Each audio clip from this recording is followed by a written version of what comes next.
Hello friends, R N study classes में दोस्तों बहुत बहुत स्वागत किया जाता है आप लोग के। दोस्तों आप लोग को पता है कि इससे पहले क्रैश बैच हम जो पढ़ाए थे उसमें हम पार्ट 5 तक पढ़ा चुके हैं। आज हम पार्ट 6 क्लास लेकर के आए हैं दोस्तों। हम वही सब प्रश्न लेकर के इस बार भी आ रहे हैं दोस्तों। हम आपको शुरू में ही बता दिए हैं कि क्रैश बैच में सिर्फ हम जो आपका एनटीपीसी में जो प्रश्न इस बार पूछा गया है वही सब प्रश्न को हम सॉल्व कराएंगे। मगर बशर्ते यही है दोस्तों कि हम नंबर ऑफ क्वेश्चन कम कर दिए हैं, इसलिए कि अभी एग्जाम का टाइम नहीं है तो आप लोग के भी पढ़ने का मन नहीं करता होगा, इसलिए नंबर ऑफ क्वेश्चन कम कर दिए हुए हैं। जब एग्जाम स्टार्ट हो जाएगा ग्रुप डी का, चाहे डेट पर जाएगा तो लगभग 20 क्वेश्चन 15 क्वेश्चन पर डे हम कराएंगे। ठीक है दोस्तों, तो चलिए हम प्रश्न की ओर बढ़ते हैं कि इस बार पार्ट जो 6 है इसमें कैसे कैसे प्रश्न को हम लेकर के जो एनटीपीसी में पूछा गया वो हम लेकर के आए हैं। तो चलिए पहला नंबर प्रश्न की ओर हम बढ़ते हैं कि इसको हम कैसे बनाएं। बोल रहा है कि 4 संख्या ए बी सी और डी इस प्रकार है कि उसका कुल मिलाकर औसत 26.5 है। ए और बी का औसत 20 है तो सी और डी का औसत क्या होगा। भैया ये कोई प्रश्न कोई हार्ड नहीं मगर एनटीपीसी में पूछा गया इसलिए हम प्रश्न को हम लेकर के आए हैं। ठीक है, तो फर्स्ट ऑफ ऑल क्या करेंगे, जो 4 संख्या ए बी सी डी दिए हुआ है इसका पहले हम योग निकालेंगे। इसका एवरेज दे दिया हुआ आपको 26.5, इसका एवरेज दे दिया हुआ 26.5, तो आप क्या योग निकाल सकते हैं, योग निकाल सकते हैं। तो योग कैसे निकालेंगे, यानी A plus B plus C plus D, ये 4 गो डिजिट है। ये 4 डिजिट में आपका एवरेज कितना दे दिए हुआ है 26.5, तो इसको मल्टीप्लाई करेंगे तो आपका योग निकलेगा। तो एक योग कितना आ जाएगा 106.0 हो जाएगा आपका योग। और आगे क्या बोला कि ए और बी का औसत 20 है, ए और बी का, एंड ए और बी का भैया यही आपका ए प्लस बी का औसत है 20, यानी 2 डिजिट का औसत दे दिया 20, तो इसका योग कितना हो जाएगा 40 होगा या नहीं, 40 होगा। ठीक है, और इससे पहले आपका इसका वैल्यू कितना दे दिए हुआ है ए प्लस बी, इसीलिए A plus B plus C plus D, इसका भैया दे दिए हुआ है 106 योग, नीचे जो आया 106। आपका ए प्लस बी का योग दे दिया हुआ है 40, कोई डाउट। तो क्या बोला कि सी, तो सी और डी का एवरेज निकालना है। तो यहाँ देखिए ये प्लस में है तो माइनस में ये कैंसिल हो गया, ये बी कैंसिल, तो कितना हो गया सी प्लस डी का वैल्यू 66 आया। भैया ये सी प्लस डी का वैल्यू आपका योग दे दिए हुआ 66, तो एवरेज पूछ रहा है। एवरेज क्या 2 डिजिट है, 2 से डिवाइड कर दीजिए तो आपका कितना आ जाएगा 33 आंसर। कोई डाउट।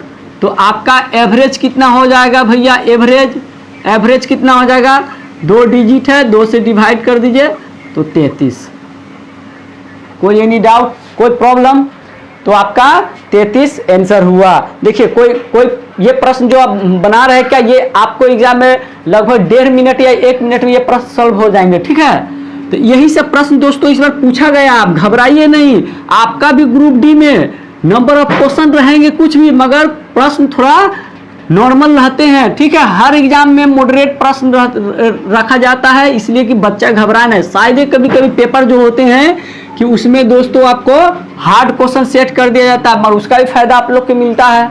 जब हार्ड शिफ्ट रहता है तो आपको नॉर्मलाइज ज़्यादा जाता है। तो चलिए नेक्स्ट क्वेश्चन की ओर हम बढ़ते हैं, उसको कैसे बनाएं। बोल रहा है कि सलोनी 450 मीटर की दूरी कितने समय में तय कर सकती है यदि वह 20 किलोमीटर पर घंटा की गति से दौड़ती है।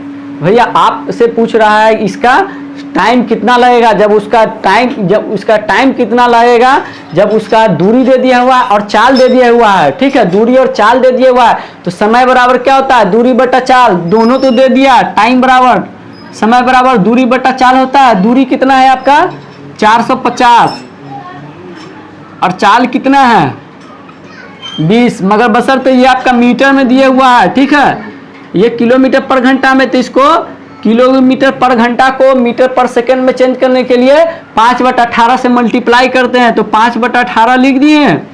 कोई दिक्कत। अब इसको करिए क्या, ये 450 बट्टा ये 18 आपका ऊपर चलाएगा और 20 गुने 5, इसको काट दीजिए, ये 5 से काट दीजिए, 5 45 2 18, तो कितना हो गया 81 सेकेंड। आपको यानी 81 सेकेंड टाइम लगेगा। कोई प्रॉब्लम, सिर्फ ये यूनिट चेंज करना आप याद रखिए। जब किलोमीटर पर घंटा दिया रहे तो मीटर पर सेकेंड में चेंज करेंगे तो 5/18 से मल्टीप्लाई करना है। ठीक है दोस्तों, बस यही आपको क्लू याद रखना है ये प्रश्न में। ठीक है, तो चलिए नेक्स्ट प्रश्न की हम बढ़ते हैं कि त्रिकोणमिति से जो प्रश्न पूछा गया है उसको हम कैसे सॉल्व करें। दोस्तों बहुत ही छोटा है, इसमें सिर्फ आप टेबल याद रखिए, मान याद रहेगा, ये त्रिकोणमिति बन गया। दोस्तों त्रिकोणमिति में जब तक कि आपको फार्मूला दोस्तों याद नहीं रहेगा तब तक प्रश्न कोई भी समझ में नहीं आएगा। ठीक है, तो चलिए नेक्स्ट प्रश्न की ओर बढ़ते हैं। बोला sine square 60 degree, sine square 60 degree plus cos square 30 degree plus cot square 45 degree plus sec square 60 degree का वैल्यू क्या होगा, ये आपसे पूछ रहा है। तो फर्स्ट ऑफ ऑल इसको कैसे बनाएंगे, सिर्फ भैया सिर्फ मान आप याद रखिए, सिर्फ मान को आप याद रखिए। साइन स्क्वायर 60, तो साइन 60 का वैल्यू कितना होता है, साइन 60 का वैल्यू √3/2 डायरेक्ट आप रखिए। साइन 60 का वैल्यू जो आपका साइन 60 दिया हुआ है, साइन 60 का वैल्यू √3/2, बस स्क्वायर दिए हुआ स्क्वायर कर दीजिए। ठीक है, आगे क्या बोला, कॉस स्क्वायर 30, तो कॉस 30 का वैल्यू कितना होता है दोस्तों, √3/2 ही होता है। √3 स्क्वायर दिया हुआ है तो स्क्वायर दे दीजिए। ठीक है, और कॉट स्क्वायर 45, कॉट 45 का वैल्यू कितना होता है, 1 होता है, तो 1 का स्क्वायर प्लस आगे क्या बोला, सेक 60, सेक 60, सेक 60, सेक स्क्वायर 60 है तो सेक 60 का वैल्यू 2 होता है, तो 2 का स्क्वायर। कोई प्रॉब्लम, अब इसको आप सॉल्व कर लीजिए, कितना हो जाएगा 3/4 प्लस 3/4 प्लस उसको 2 2 4 1 5 होगा, उसको आप जोड़िएगा, इसका एलसीएम निकाल लीजिए, 4 होगा। यहाँ पे 3 प्लस 3 प्लस 5 चौका 20, कितना हो जाएगा 26, 26/4, इसको ये आ जाएगा आपका 13/2। कोई प्रॉब्लम, कोई एनी डाउट। देखिए बहुत ही सिंपल क्वेश्चन था, मगर हम इसलिए आपके सामने लेकर क्या कि ये प्रश्न पूछा गया था, आप लोग के भी समझ में आया कि हाँ कौन कौन से ऐसे प्रश्न पूछे गए थे एनटीपीसी में, क्या हार्ड था या मॉडरेट था या बहुत ही यानी लो था, इसीलिए हम ये सब प्रश्न को हम सेट करके लाते हैं। ठीक है दोस्तों, आप लोग हमेशा याद रखिए हर एग्जाम में दोस्तों हमेशा हार्ड ही प्रश्न नहीं पूछा जाता है, कुछ मॉडरेट भी प्रश्न रहते हैं, कुछ सिंपल भी एकदम प्रश्न रहते हैं। ठीक है, सिर्फ तैयारी आप कंटिन्यू करते रहिए दोस्तों। ठीक है, तो चलिए नेक्स्ट क्वेश्चन की ओर हम बढ़ते हैं, उसको हम कैसे सॉल्व करें। बोला कि एक टंकी दो नलों ए और बी द्वारा 4 घंटों में भरी जाती है। भैया बोला कि जो ए और बी है वो 4 घंटों में भर रहा है, जो ए और जो बी है ये भैया 4 घंटों में भर रहा है, प्लस का साइन लगा दीजिए कि ये भर रहा है। ठीक है, आगे बोल रहा है सी नल जो 8 घंटों में खाली कर देता है, सी जो नल है ये खाली कर देता है 8 घंटों में। ऐसा प्रश्न हम आपको बताए थे पाइप सिस्टम जब पढ़ाए थे नल और हौज, उसमें हम बताए थे कि कैसे बनाना है। बस इसको फर्स्ट ऑफ ऑल क्या करना है, इसका एलसीएम निकाल लेंगे, इसका एलसीएम आ जाएगा 8, 4 दूनी 8, 8 एकम 8। अब बोल रहा है दोस्तों, तो यदि सभी नलों को खोल दिया जाता है तो टंकी कितने घंटों में भर जाएगी, टंकी कितने घंटों में भर जाएगी।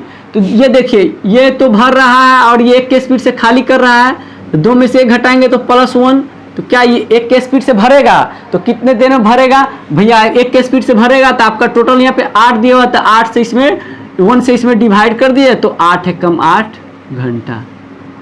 कोई दिक्कत, तो भैया खाली टंकी को ये 8 घंटा में भरेगा। ठीक है, तो आप लोग से रिक्वेस्ट है कि दोस्तों वीडियो को आप लोग हमेशा कंटिन्यू देखते रहिए, जब प्रश्न समझ में नहीं आया तो कमेंट कीजिए। अब जब ग्रुप डी का जब डेट पड़ जाएगा दोस्तों तो हम number of question crash batch में हम बढ़ा देंगे। ठीक है, और उसके बाद में हम इससे पहले जो भी वीडियो हम डाल चुके हैं दोस्तों, सभी आप डिस्क्रिप्शन से वहाँ पर लिंक डाला गया है, वहाँ से जाकर के आप वीडियो को देख सकते हैं। ठीक है, thank you, all the best.